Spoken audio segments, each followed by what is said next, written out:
Historia de Aragón, con Sergio Martínez.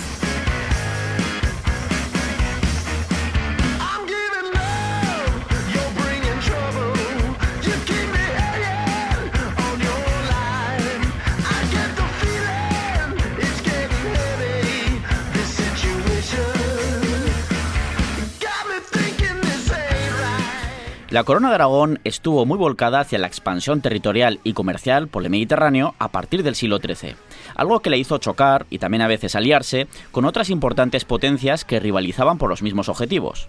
En ese contexto nació una intensa relación entre Aragón y los emperadores de un ya decadente Imperio Romano de Oriente, que a pesar de todo seguía manteniendo esa aura de ser los descendientes directos y herederos de las glorias de la antigua Roma. ¿Cómo fueron las relaciones entre la Corona de Aragón y el Imperio Bizantino? Soy Sergio Martínez, en la técnica está Óscar Tomás y te doy la bienvenida a este viaje por la historia de Aragón en Aragón Radio.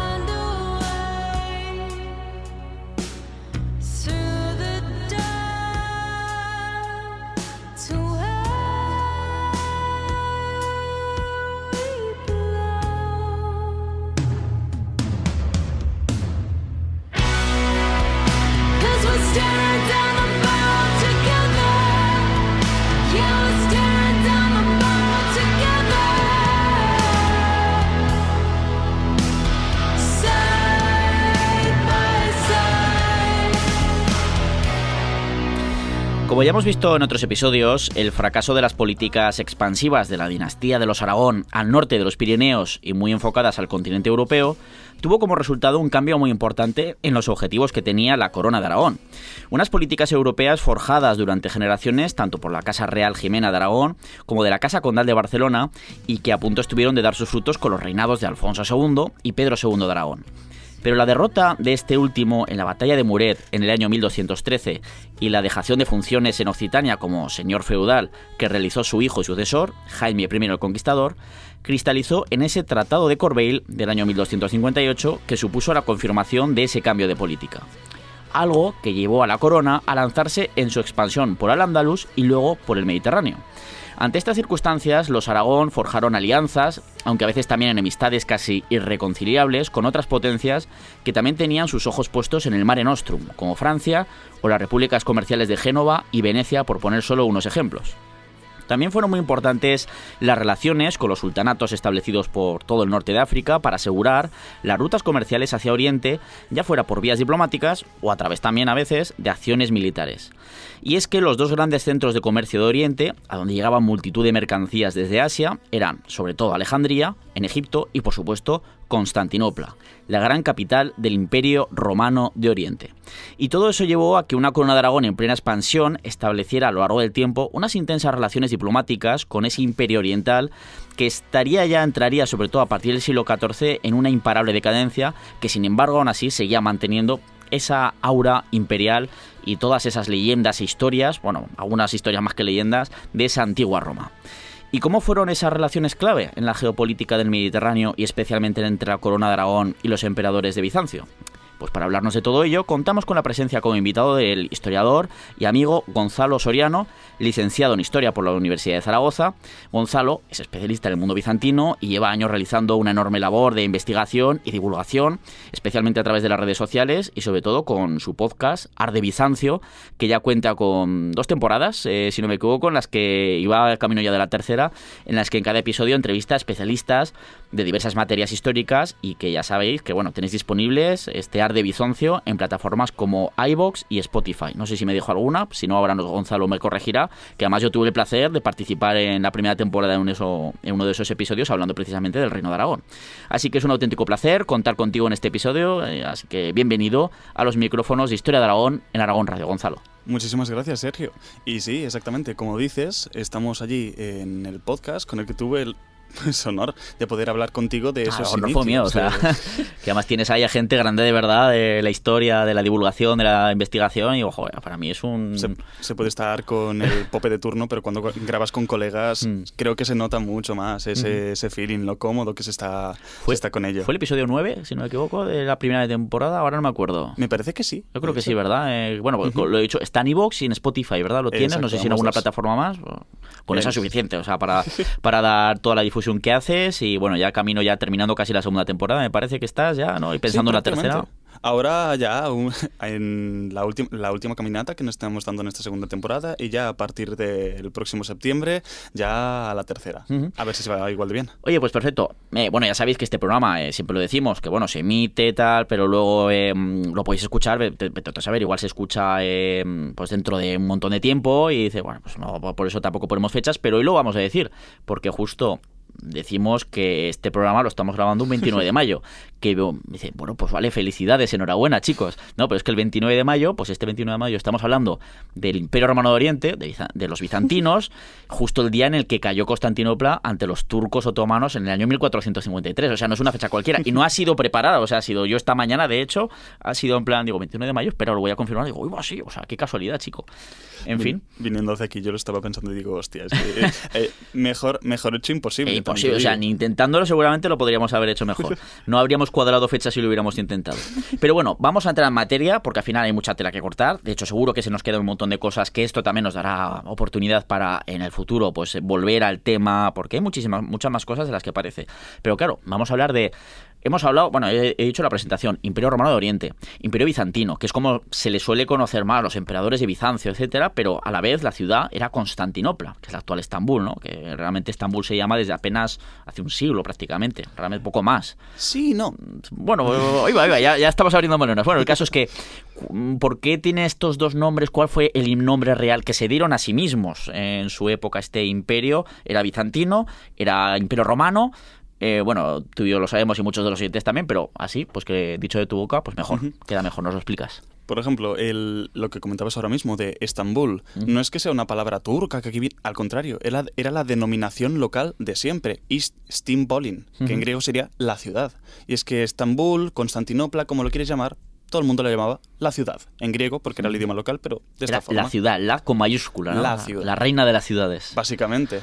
Y ya en sus tiempos, cuando era colonia griega, pues Bizancio. Pero ese nombre depende de la época, se usa más o menos. Sí, que sería fundada por supuestamente por un griego llamado Bizas, ¿no? Sí. Y ahí vendría un poquito lo de la ciudad de Bizancio, y luego ya, pues, la refundación por Constantino, el emperador romano Constantino, ¿no? Exacto. Y romanos, griegos, bizantinos, ellos se autodenominaban romanos. Y yo siempre digo lo mismo. Ellos, por ser, eran romanos. En este sentido, había una continuidad política, había una continuidad cultural, es que no eran lo mismo, claro. Compárame entre, el emperador Augusto, el primero, y Augustulo, el último, 500 años de diferencia. ¿Se parecían entre estos dos? Pues poquito. Es que las culturas no son monolíticas, ni mucho menos. Y el Imperio Bizantino es simplemente la forma en que denominamos a la etapa medieval del Imperio Romano. ¿Por qué bizantino? Pues, bizantinos, griegos, era la forma en que se los llamaba para desprestigiarlos un poco. Para tocarle las narices un poco también, ¿no? Tanto durante su existencia como incluso más allá, después cuando ya ha caído definitivamente en 1453. Bueno, aún queda algún resto por ahí, pero lo que es la ciudad, ¿no? Pues porque cuando aparece el término de denominar al Imperio Bizantino como tal.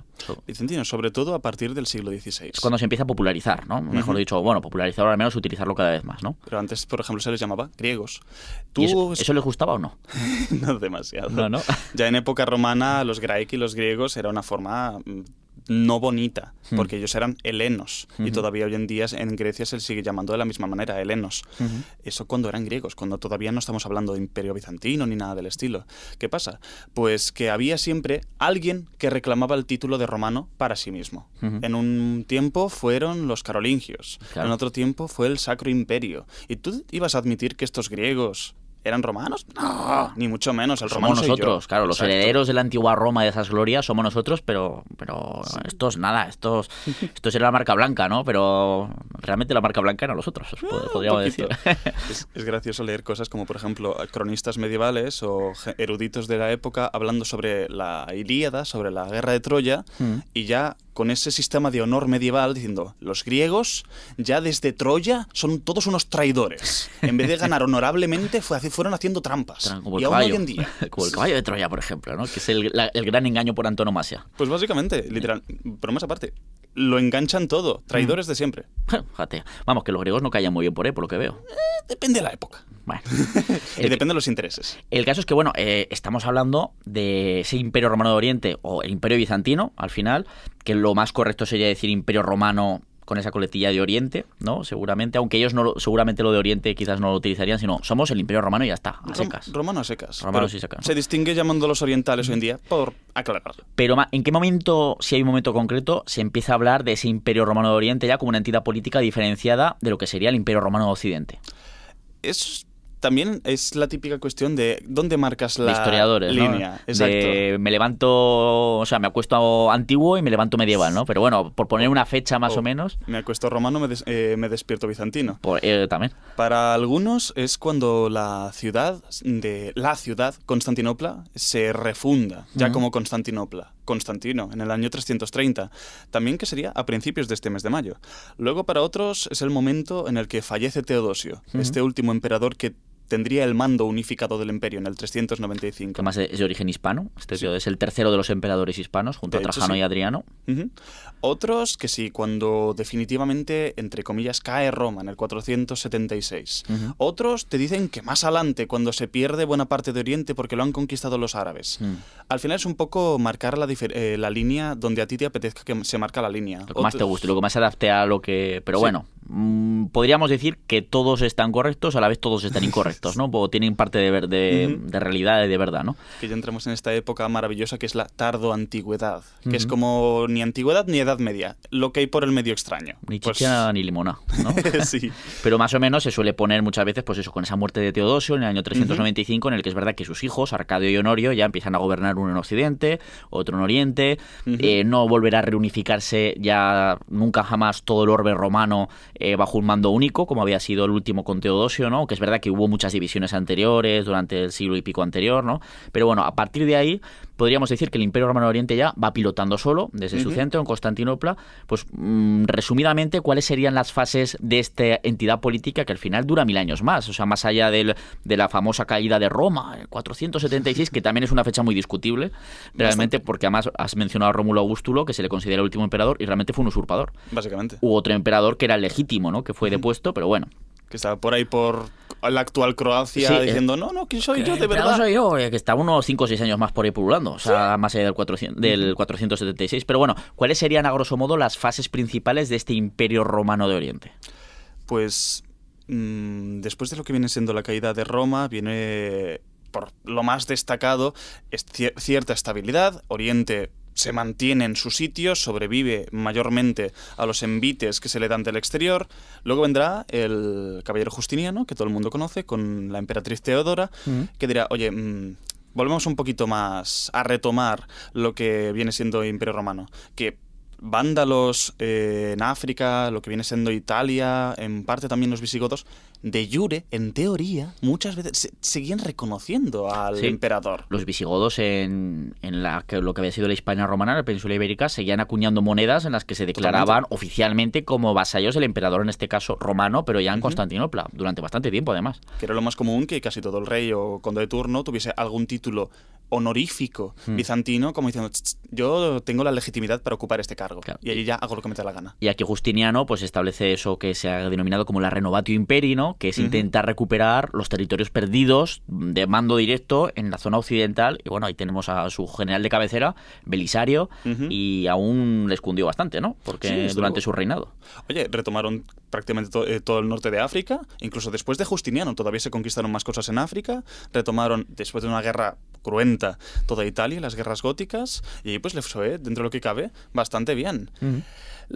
Yo considero a Justiniano un emperador bastante competente, pero que dejó desde luego una herencia que hubiera podido ser manejada por un heredero igualmente competente. No fue el caso. No fue el caso, ¿no? Cuando tienes un imperio que se acaba de expandir a prácticamente el doble y de repente te declaran guerras por absolutamente todos los frentes, la cosa va mal. Claro, están los ostrogodos, los lombardos, en Oriente están los persas, ¿no? O sea, tenía, bueno, y un montón de gente más, ¿no?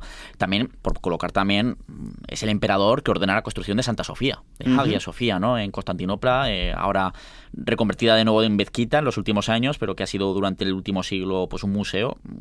Ahora ya está más restringida la visita, por desgracia, pero bueno, es la época de mayor esplendor quizás del Imperio Romano de Oriente, podríamos decir, aunque tiene otros periodos también de mucho poderío y mucho esplendor, pero ¿cómo lo colocarías tú? Lo que destaca en esto es que Justiniano tiene una política constructiva muy grande. Es una forma de legitimarse. Oye, yo soy emperador, voy a crear nuevas ciudades, voy a hacer grandes obras. Al final, literalmente toda la frontera que pueda haber en Oriente, por ejemplo, la puebla de nuevas ciudades, pero adaptadas, mejores incluso de lo que había antes. Porque antes tenías una ciudad enormérrima, pero que imposible defender todas sus fortificaciones. Había demasiado. Ahora ciudades más concentradas, con un trazado no tan perfecto como llamaríamos antes, pero infinitamente más defendibles, más prácticas a la nueva situación. Sí. Y así se va adaptando. También hace grandes obras. Santa Sofía es una de ellas. Ha de demostrar su poder de alguna manera. No sé si se construye toda esa enormérrima basílica. ¿5 años? Una cosa muy poco así. Tiempo, sí. Incluso da tiempo para que en un terremoto se cae la cúpula original y la reconstruyen y vemos la cúpula actual, que es una animalada. O sea, al verlo desde dentro, yo es la única vez, de verdad, que sin saber que eso tenía nombre, que he sufrido en mi vida, el famoso síndrome de Stendhal, porque me quedé media hora, luego tuve dolor de cuello mirando, no, literalmente, no estoy exagerando, es la única vez que de verdad me he sentido abrumado por un lugar físico, como fue pues, en ese viaje que hicimos de fin de carrera, que además estuvo Santiago y tal, pues fue espectacular. Es que justamente he tenido la enorme suerte, considero, este último año de entrar en Santa Sofía, ir a Estambul, visitar el lugar, que bajo pues el actual gobierno turco da mucho que desear, ese patrimonio, pero fue entrar al Nártex, a ese pasillito que hay de entrada, esa especie de lonja previa a la iglesia, y ya comenzará a decir, guau, madre de Dios. pelos de punta, como escarpias. Un poco. ¿Ves, por ejemplo, las puertas, en las mismas puertas, que está el agujero, el hoyo erosionado ahí de los guardias? Sí. Me parece increíble. Simplemente me acerqué a la puerta de la entrada, vi el fondo y me tuve que salir un momento porque es que me salían los lagrimones. Es escandalazo total. Y después de Justiniano, ¿qué va pasando en los siguientes siglos, ¿no? En cuanto a ese Imperio Romano de Oriente? Una vez que ha vuelto a expandirse, no recupera todo, pero ya hemos comentado, pues recupera buena parte de Italia, la propia ciudad de Roma, parte del norte de África, las Baleares y parte de la península, el sur de la península ibérica, ¿no? Parte de Andalucía, un poquito de la zona de Murcia y tal. Se piensa que incluso llegó hasta incluso la ciudad de Córdoba. Ahí está un poco de debate, pero claro, se han encontrado cosillas, pero dicen, ¿pero eso es de influencia o estuvo dominada por los bizantinos? Pero bueno, hay debate, ¿no? Pero ahí estuvieron durante bastante tiempo, de hecho. Bueno, pues después de esas recuperaciones, que se quedan ahí, hasta ahí llega la gasolina, ¿qué ocurre? Revienta. Básicamente.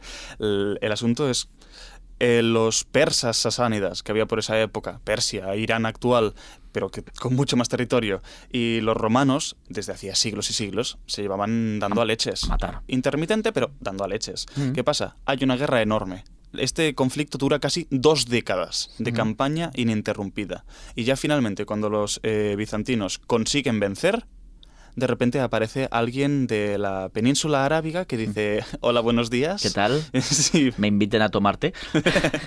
¿Y qué ocurre en ese momento?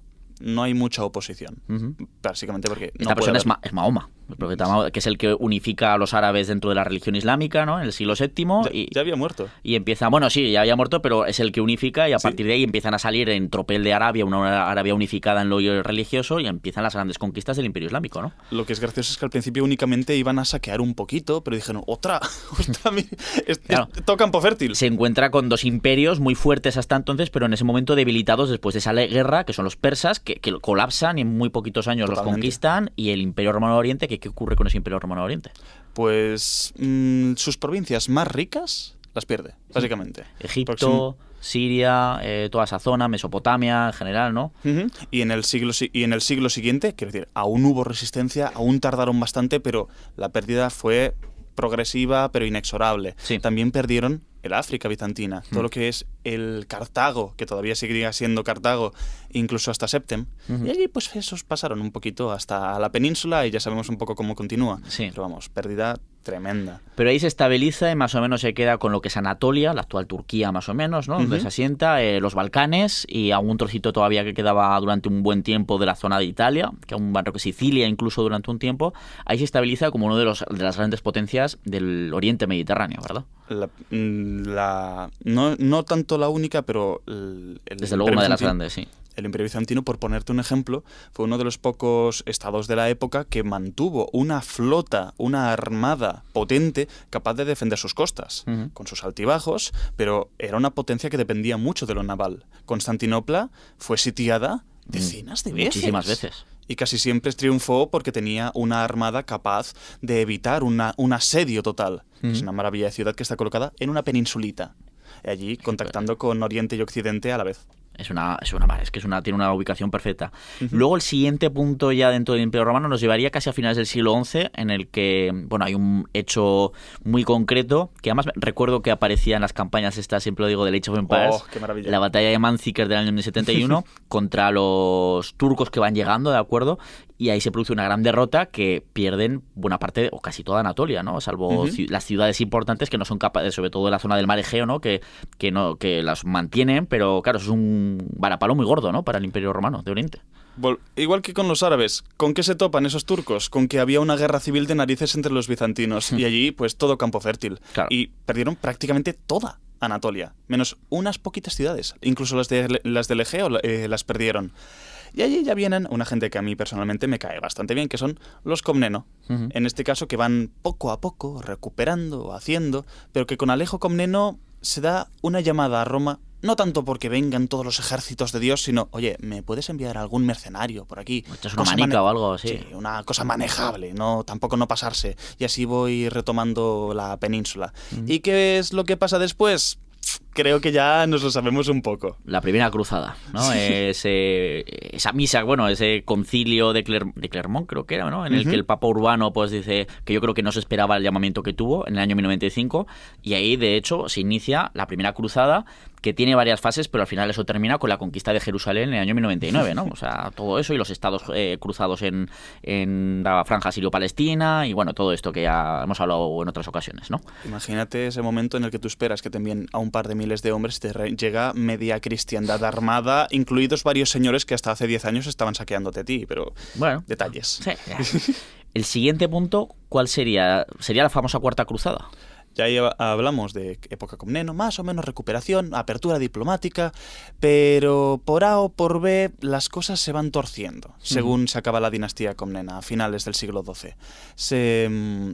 Hay ciertos resquemores por parte de ciertos señores específicos, hay gente que debe dinero a otra gente, y la cruzada, en teoría, ¿dónde se dirige? En teoría se dirige a Egipto, esa Cuarta Cruzada, inicios del siglo XIII. Pero es que los venecianos querían aprovecharse un poco, querían conquistar alguna ciudad de paso. Los normandos que había por ahí, pues también no les caía demasiado bien los bizantinos. Y una cosa llevó a la otra, como se suele decir, y se saquea Constantinopla. En el año 1204, si no recuerdo mal, ¿no? Exacto. Es un saqueo brutal. Claro, dices, ¿pero por qué pasa esto? Son todos cristianos, sí, pero unos ya son... Ahí ya se había producido hacía tiempo la división entre lo que hoy llamaríamos la Iglesia Católica, la Iglesia Romana, y la Iglesia Ortodoxa, ¿no? Que al final, pues, bien, lo que se dice bien, no se llevaban. Tenían sus épocas, ¿no? Pero bueno, estaba la cosilla ahí. Estaba un poco crudo el asunto. Y ahí se descomponen. Con ese saqueo de Constantinopla, al final, en 1204, de forma traicionera por parte de los cruzados, se produce cierta descomposición de ese imperio bizantino, ¿verdad? Durante medio siglo, más o menos. Se divide. No conquistan todo el imperio, ni mucho menos, pero se divide en, digamos así, estados sucesores, cada uno autodenominándose el verdadero imperio romano, el verdadero imperio bizantino. Uno de ellos, un poquito más tarde, en el 1261, si no me equivoco, sí, retoman Constantinopla y vuelve otra vez esa legitimidad que da la ciudad. Pero es que está muy mal. Que ahora ya es con otra dinastía, la última, los paleólogos, ¿no? Que sería la que dura ya hasta 1453 en el poder, ¿no? En Constantinopla. Irónicamente, la más longeva que tuvo nunca el imperio. Que fue la que vivió, pues en parte de, pues sobre todo a partir del siglo XIV, ¿verdad? Me comentaste, pues un poquito ya esa decadencia que será lenta, pero al final imparable hasta la conquista final por parte de los turcos otomanos. Totalmente. Es ya en una guerra civil que en el siglo XIV cuando ya la cosa dices mal.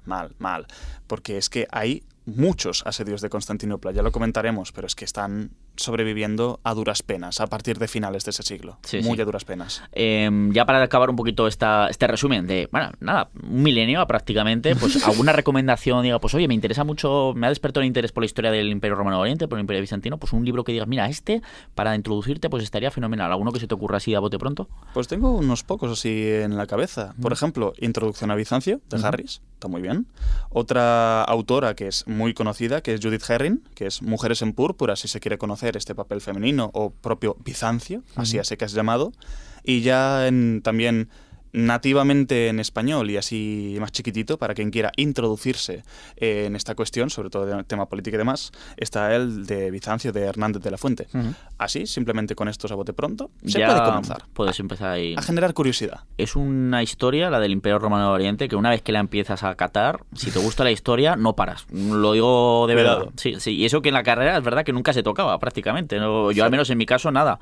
Además causaba como algo, esto no sé qué, y luego cuando empecé a mirarlo por mi cuenta, yo, pues esto es una pasada, esto es una barbaridad.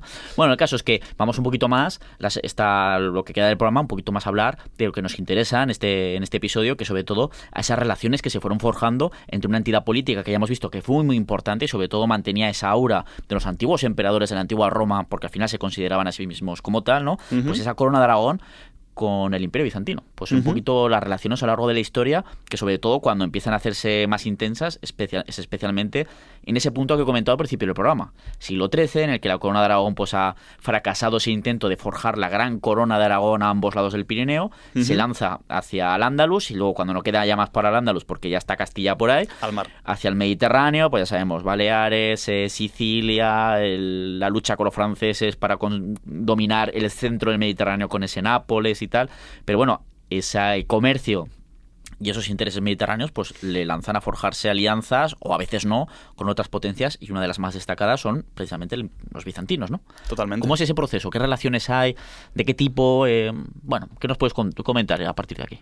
Entre lo que viene siendo el imperio y gentes de por la península, siempre ha habido cierta noticia. Durante mucho tiempo tuvieron un pie en la propia península. Y las Baleares, en teoría, hasta el siglo X, quiero decir. Hay bastante tiempo, los bizantinos en los Baleares.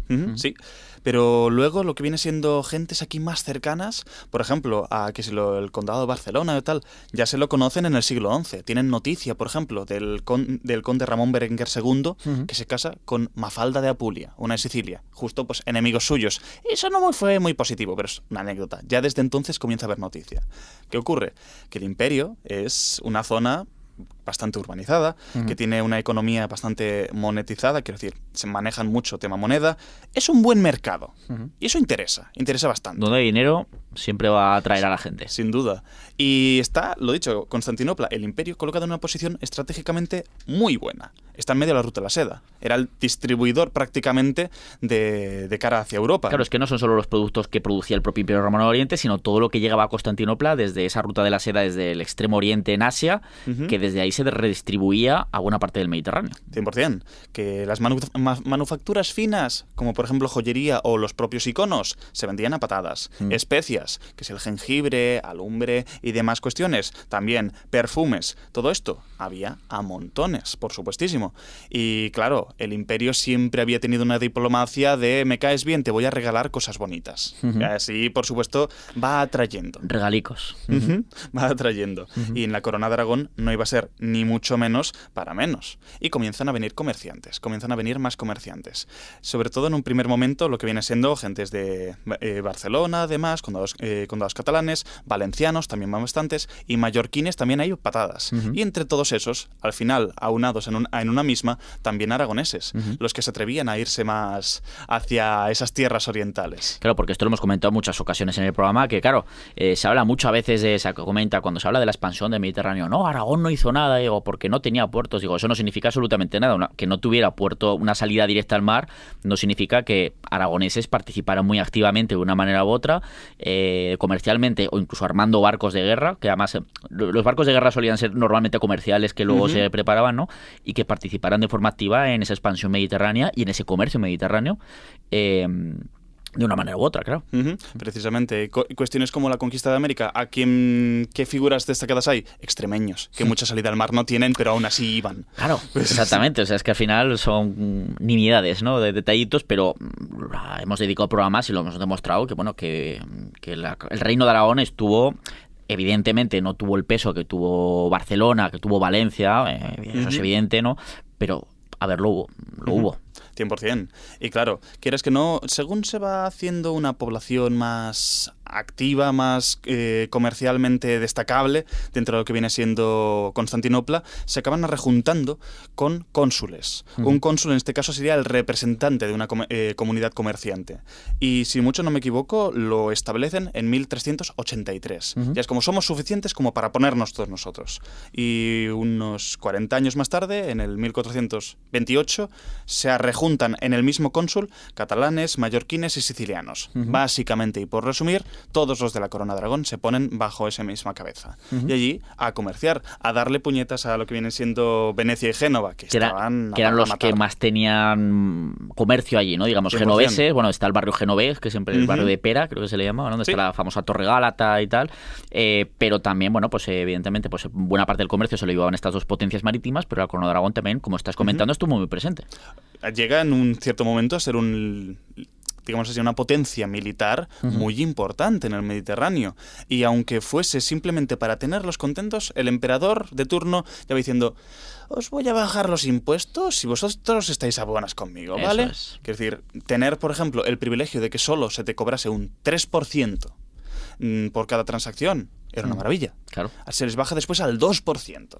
Y así, pues, van haciéndose más y más hueco. Y claro, hay cabreos. Y también venía bien tener contrapoderes a aquellos genoveses o venecianos, por ejemplo, pues de decir que hubo una tercera parte, por poner un ejemplo en este caso los de la Corona de Aragón, pues que pues para hacer esos juegos de poder, desde el propio poder bizantino, imagino. 100%. Lo que no podían hacer. El Imperio Bizantino en estas épocas lo que hace es jugar muchísimo con la diplomacia.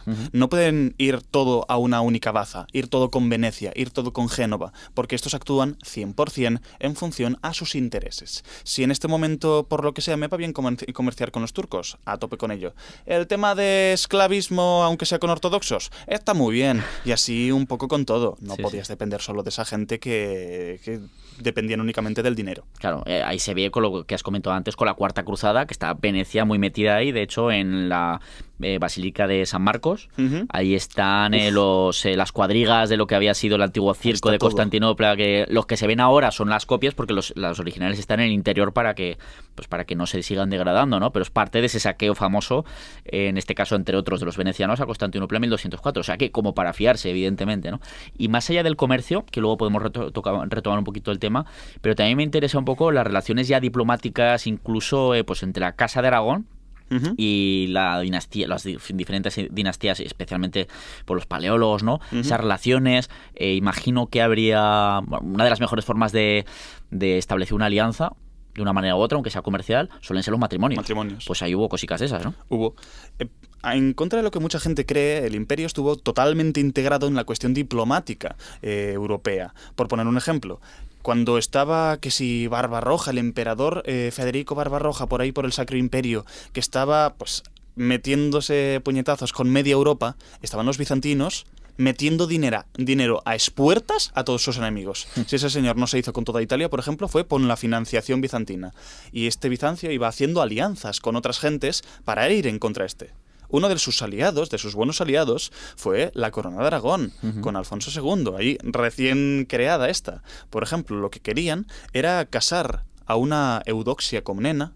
Se cree, aunque la identidad está un poco discutida, se cree que sería una sobrina lejana del emperador Manuel. Querían casarla con el conde de Provenza, Ramón Berenguer IV. Que era familia de Alfonso II, que recordemos que Alfonso II, por si hay algún despistado o despistada, es el hijo de Petronila y de Ramón Berenguer IV.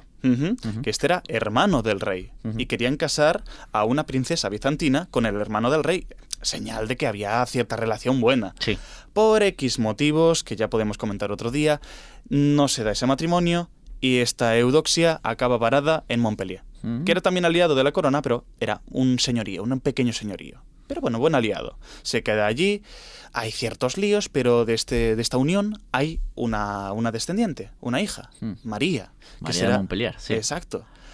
Y luego ya viene el señor Pedro II, que me encanta la historia de cómo dicen que tuvieron... Que se concibió a Jaime I el Conquistador, porque según siempre lo hemos comentado, de que supuestamente este señor no quería a su esposa, María de Montpellier, más que para conseguir su señorío, que luego no la quería tocar, literalmente, y perdón la expresión, ni con un palo. No sabemos si es así, pero según la historia, sus propios consejeros engañan al rey de Aragón para que se acabe acostando con ella, porque no tenía herederos. Al final le dicen que es una señora muy tal, no sé qué. Bueno, al final, de ahí surge Jaime I el Conquistador, ¿no? Con sangre con nena. Claro, exactamente. Jaime I pues tiene sangre, aunque fuera de ciertas maneras, pero tiene sangre de los emperadores de Bizancio, que no son otros que los descendientes, según esa legitimidad, del antiguo Imperio Romano. O sea, casi nada, ¿no?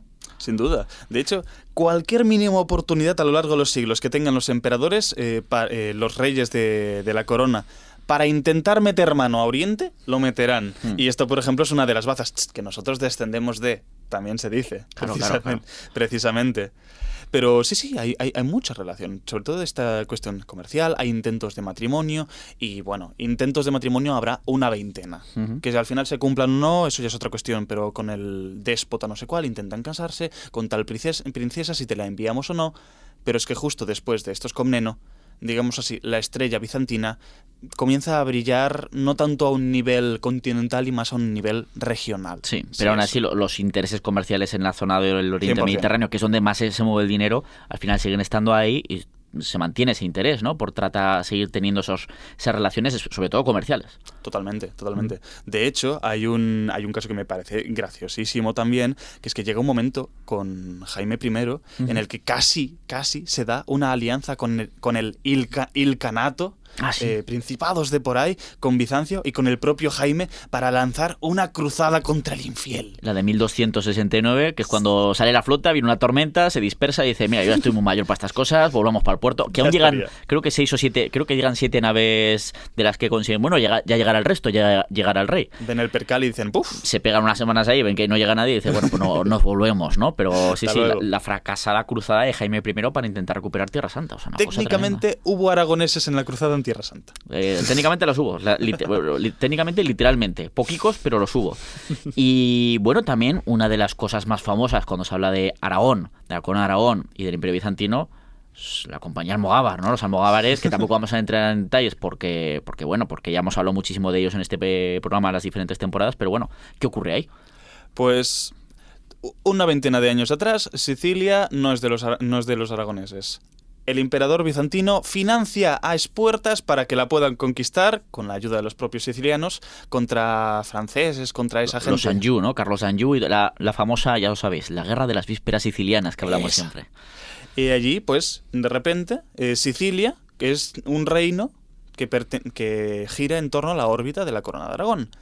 Ya se han acabado todas las guerras en este momento, a inicios del siglo XIV. Ya no hay conflictos. Pero en cambio en Sicilia tienes a un montón de peña que ha estado décadas y décadas viviendo del conflicto. Primero saqueando la frontera andalusí y después pues matando franceses. Tampoco no tiene mucho más. Bueno, yo qué sé. Y el rey de turno, Ferran II, si no me equivoco. Bueno, en Aragón era Jaime II, creo. En Sicilia, y en Sicilia puede que sea así. Es posible. Sí. Este dirá, oye, que esta gente que no como vecino no gusta demasiado. En tiempos de paz son un problema. Sí, ¿no? La verdad que sí. Envíalos por ahí. Quien te pague, tú ve. Mándalos a los almogávares. Básicamente. ¿Y quién es el mayor interesado por contratar sus servicios? Pues los bizantinos. Andrónico II, si no me equivoco en este caso, que dirá, mira, mercenarios frescos, esto a mí me gusta bastante. Y allí pues comienza a decir sí, los contrato y que se vengan. Ferran estaba más por vosotros id, y una vez estéis allí, conquistáis Constantinopla y para mí. Hereda un poco esa reclamación tradicional que había en Sicilia. Jaime II estaba un poco más a otras cosas y decía, haceos colegas. Vosotros id haciendo por ahí, si os pagan, a tope. Me representáis a mí. ¿Vale? Y allí, pues a esa que tiran. Y la historia, pues nos la sabemos bastante bien. Sí. Destrozan media Anatolia, tanto a los turcos como a los cristianos que había. También les daba igual 8,80, ¿no? Sí, y total. al final se acaban convirtiendo, sí, se expulsan, digamos, esa amenaza temporalmente de los turcos, los alejan, ¿no? Pero luego también se convierten ahí también en un problema. Un poco, porque quieres que no tener a más de 5.000 tropas por ahí dando la murga que no hacen demasiado caso y que a la mínima que se cabrean te saquean tus propias ciudades. Eso no. Son contratiempos, ¿no? Y al final pues acaba lo que acaba ocurriendo, ¿no? Ese famoso banquete en el que tratan de descabezar a los entre ellos Roger de Flor, que era el capitán de la compañía Almogávar.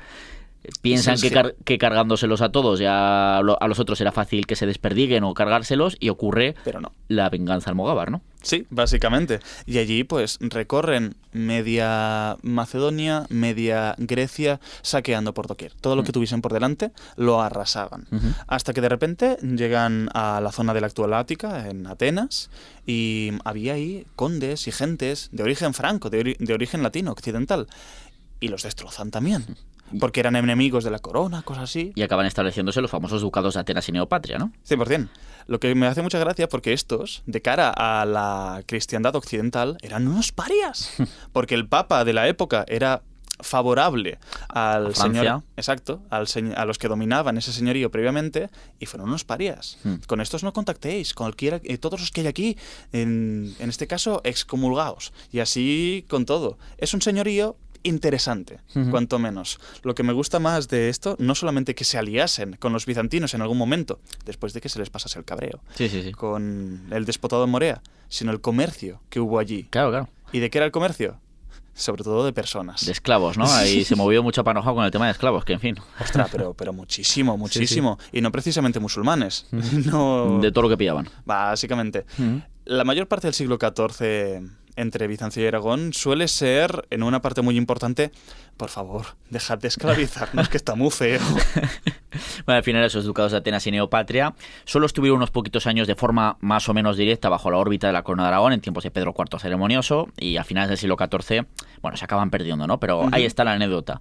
Y ya, pues en los últimos minutos del programa, porque al final, a lo tonto, pues ya se nos pasa el tiempo, nos quedan unos 10 minutillos, resulta que el último siglo, sobre todo la primera mitad de la centuria del siglo XV, porque luego ya la segunda, el Imperio Romano de Oriente, hasta luego, casi es de la época en la que más relaciones fueron más intensas fueron las relaciones entre la corona de Aragón y los últimos emperadores de Bizancio, de embajadas de una manera u otra, porque claro, ahí están en una crisis ya total, necesitan ayuda, y habrá emperadores como Manuel II Paleólogo, ¿no?, que hará un tour por Occidente buscando la ayuda, por favor, ayudadnos.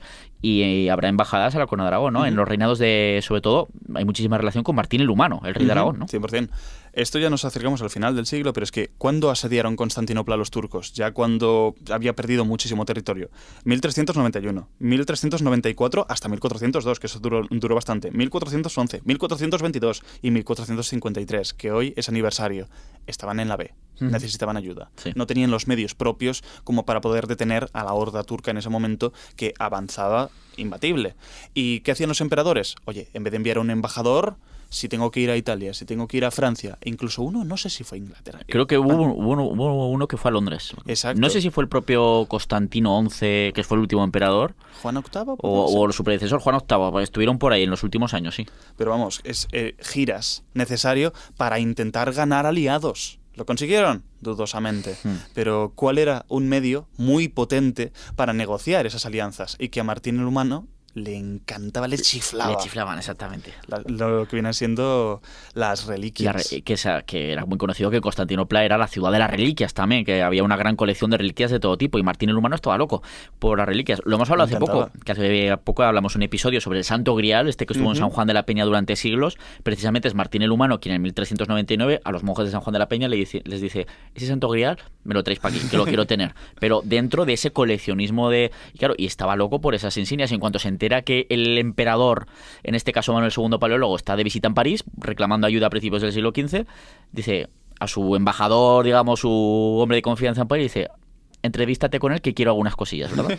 Por ejemplo, creía Martín, y lo iban esparciendo esta cuestión los embajadores, que entre otras cosas tenían las reliquias de lo que viene siendo San Jorge. La cabeza de San Jorge, por ejemplo, ¿no? Sí, sí, total. Y claro, Martín se vuelve loco. Claro, Esto lo necesito. Claro. Por sus medios, por sus pesquisas, llega a la conclusión, que ya ves tú con las reliquias, de que esa original no es. Bueno. ¿Quién la tenía? Pues una familia, los Caupena, de origen catalán, que eran lo único que quedaba de esos almogávares en Egina, en una islita griega. Ahí en el Egeo, ¿no? Total. Y claro, a eso se los intenta ganar a patas. Yo quiero la cabeza. ¿La consiguió? No demasiado. Pero el caso es que sí que consiguió otras tantas reliquias. Que si parte de una túnica de Cristo, que si la esponja con vinagre que se le puso en la boca para saciar su sed cuando estaba en la cruz, que tú dices, en ese momento estas cosas se guardan, tipo el soldadito romano haciendo el inventario, pero se guardan, parece ser. Y consiguió un montón de estas cuestiones. Y gracias a ello, que si promete, te voy a enviar tantos barcos, te voy a enviar tales cuestiones de tropas, se hace. Bueno. Al final Martín el Humano no le manda esas tropas, pero sí que hay muchas embajadas de un lado a otro entre Constantinopla y la Corona de Aragón durante esos años, entre 1400 y 1410 aproximadamente, ¿no? Y se ve muy buena relación entre ambas partes, ¿no? Sí, incluso Martín consigue de ese Papa díscolo que tendríamos por ahí, que el Papa Luna consigue que se den unas indulgencias. Esto es básicamente impuesto extra y se lo enviamos a ellos. Sí, al final es lo que se consiguen, que Benedicto XIII, el Papa Luna, que en los estados que todavía le rendían obediencia, como los de la Corona de Aragón, pues se recaudara dinero para los bizantinos y financiar su guerra. Dice, tropas no te mandamos, pero te vamos a intentar mandar dinero de esta manera con esta bula de cruzada. ¿Lo mandaron?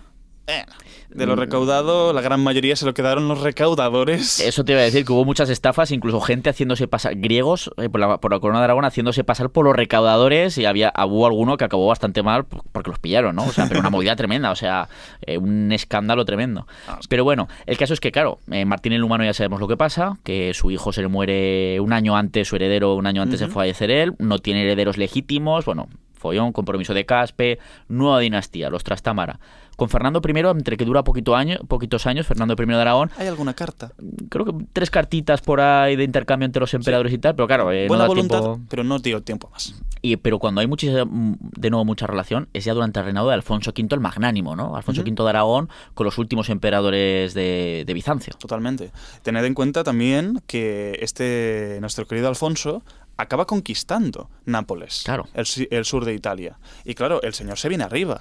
Ahora mi área de influencia inmediata son los Balcanes. Voy a tener relación contigo y si puedo voy a intentar vasallizarte un poco, pero eso ya... La temporada anterior le dedicamos un programa cuando manda ayuda a Skanderbeg, el gran héroe líder militar que lucha contra los turcos otomanos en Albania, ¿no? Que es, digamos que es el héroe nacional en Albania, digamos, ahí está Alfonso V mandándole dinero, algo de tropas y tal, pero claro, también participa en esa situación con los emperadores bizantinos, sobre todo con el carácter comercial que quiere, sobre todo, que le interesaba era mantener la cuota de comercio, ¿no?, de la Corona de Aragón, pero bueno, yo qué sé. A mí una cosa que me hace mucha gracia es esta ambivalencia que puede tener Alfonso de cara al imperio, porque en unas ocasiones parece que tiene un interés genuino, que tiene un interés personal en proteger, mantener el lugar, etcétera, y en otras ocasiones parece que pase y que le mueva únicamente el interés comercial. Por ejemplo, una de las pocas ayudas que realmente llegaron a materializarse en ese último asedio a Constantinopla sería que la Corona de Aragón, que Alfonso enviase un montón de grano, una barcaza enormérrima, cereal y tal. Exacto. No fue una donación. La llevó allí para vender y la vendió en función a la demanda, en un asedio.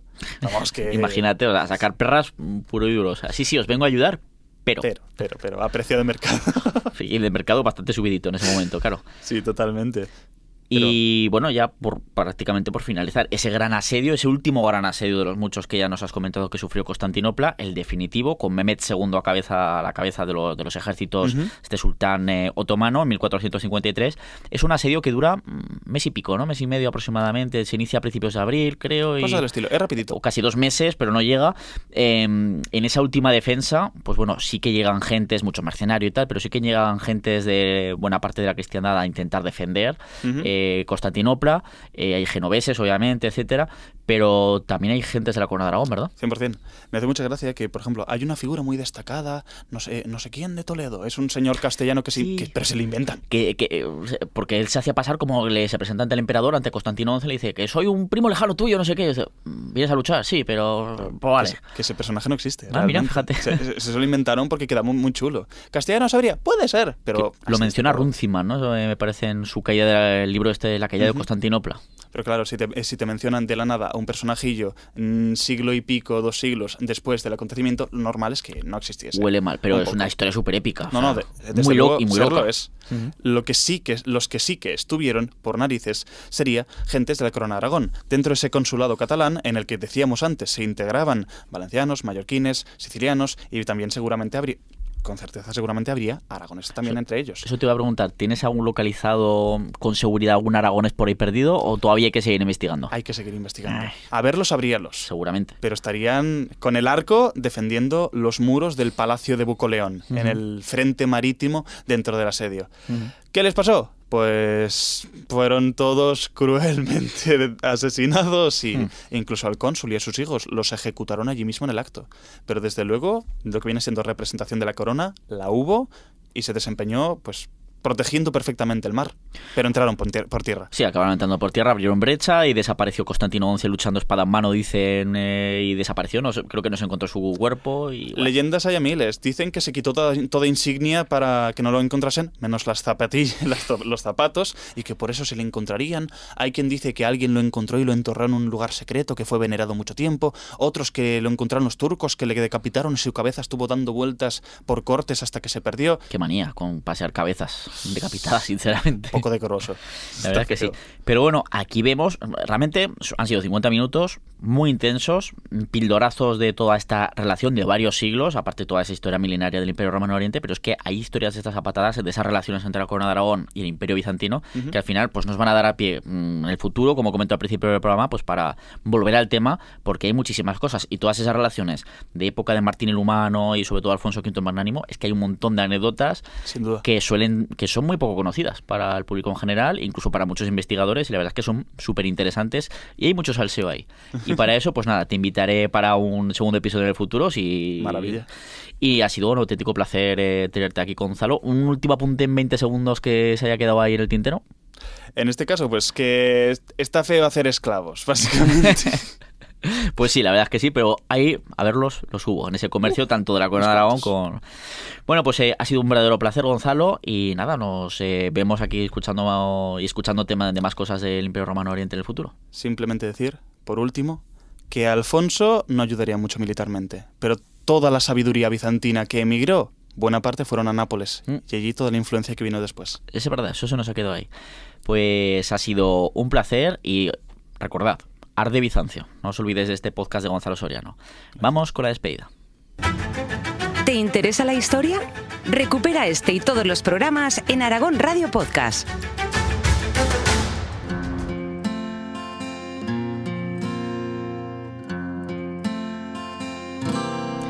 Como siempre, esperamos que hayáis disfrutado muchísimo de este episodio y ya sabéis, cada sábado a las 3 de la tarde tenéis un nuevo programa en Aragón Radio y si no lo podéis escuchar, como siempre, en podcast, en plataformas como aragonradio.es, historiaaragón.com, iVoox, Spotify, Apple Podcast y en el canal Historia de Aragón en YouTube.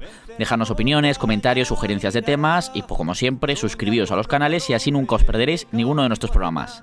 En la técnica hemos tenido a Óscar Tomás y os esperamos para seguir haciendo historia, como no, en Aragón Radio. Almozas de Cenarbe.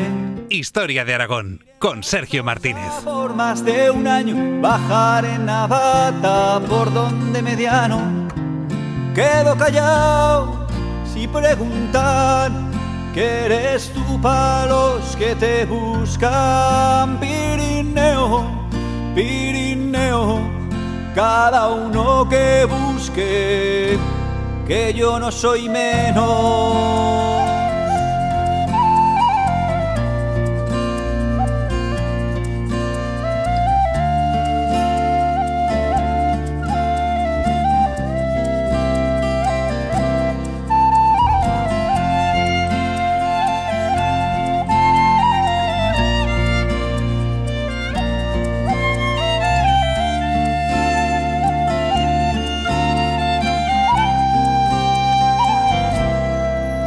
contar a chicos, escuchar a viejos, antiguas batallas de caballeros, tallar en piedra la vida de tantos hombres y mujeres que por ti pasaron, ver chesos en Oza, plantar batalla, en sótanos la foz, la cabaña, jugar con la vida y ganarse el pan, hacer contrabando por la de Roldán.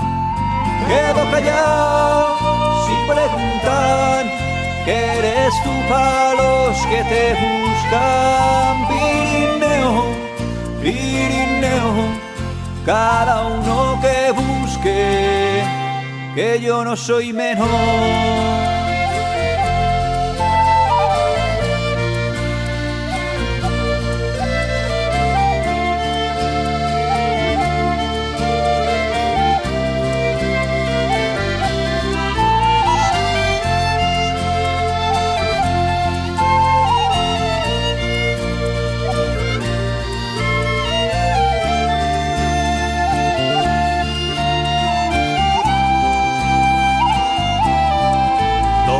Castillo y Peñaforca, o al gigante de la Ribagorza, pasar Bachimañaca al infierno, besar la gran facha en pleno invierno, ver Mondarruego, remontar el Ara, soltar ganao, pasao, ver Natuara, salir de Broto en julio a la fin, saludar amigos en Gavarní. Quedo callado si preguntan que eres tú pa' los que te buscan. Pirineo, Pirineo, cada uno que busque, que yo no soy menor.